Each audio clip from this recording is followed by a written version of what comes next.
My wife, Julie, is a nurse at South Shore Hospital in the city. We don't have any children. We tried quite a few times, as a matter of fact, and finally the doctor said she couldn't. Well, you know. I found out about this place from my friend Joanna. She's one of our fellow teachers. And it took some convincing, getting me in here, but I finally came. And after hearing the stories here, I'm really glad that I did. Talking to some of you before we started made me realize that Julie's been gone for 5 years now. 5 years she's been gone. She was murdered.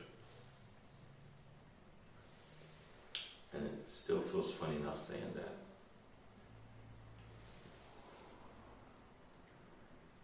She worked at the hospital in the city, so she would take the train there every day. And it never felt easy with me letting her do that, so I tried to teach her to drive. But it just didn't take. She didn't like driving. She was the kind of person, she would always say, you meet the most interesting people on the train. And, I always thought that was funny, riding the train like that late at night. I can't find anybody interesting to talk to, much less meet. But one day she called and said that she'd be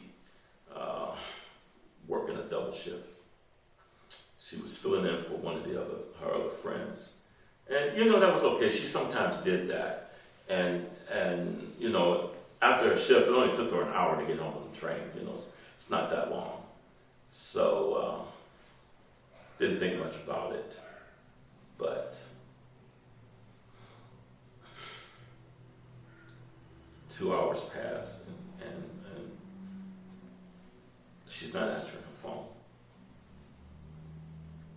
So I called the hospital. And the duty nurse tells me that she's already left. 3 hours pass. I'm freaking out now. Something has to be wrong. So I grab my coat and I'm headed to the door. I'm thinking, well, Julie was the kind of person, she was directionally challenged. She would get lost walking 2 blocks over. I would have to go and find her and bring her home. So I have my coat and I'm headed towards the door. And just before I get to the door, there's a knock, and you would not believe the wave of relief that washed over me. Thinking, well, maybe she just left her keys. I open the door, and it's the police.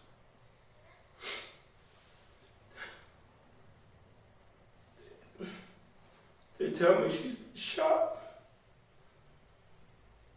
in a robbery.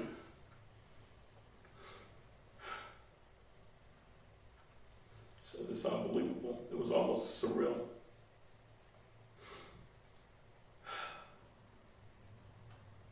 But later on, they caught the guy. And he said that it was an accident. That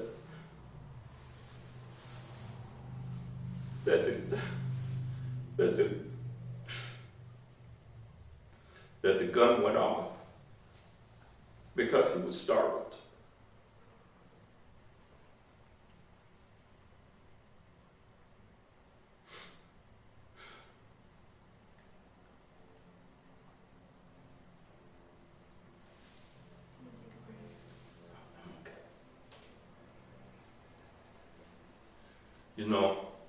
I still lay awake at night,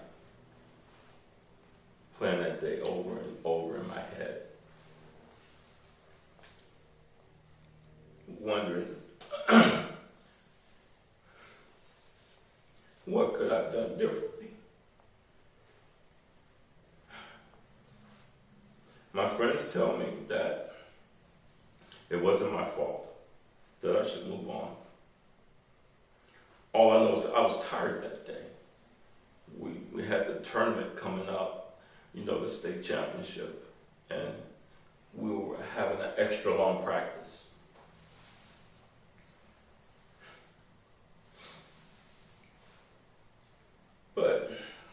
I was so tired. You know, the irony of it is, usually I would go meet her at the train station, but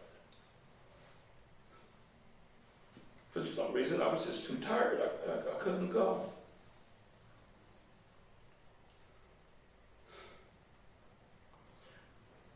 I don't know. What could I have done if I'd been there? I guess maybe I should move on. Maybe it's time for me to let this go. But I miss my partner. I miss my lover. I miss my friend. And all I could think is that it should have been me. It should have been me. Sing.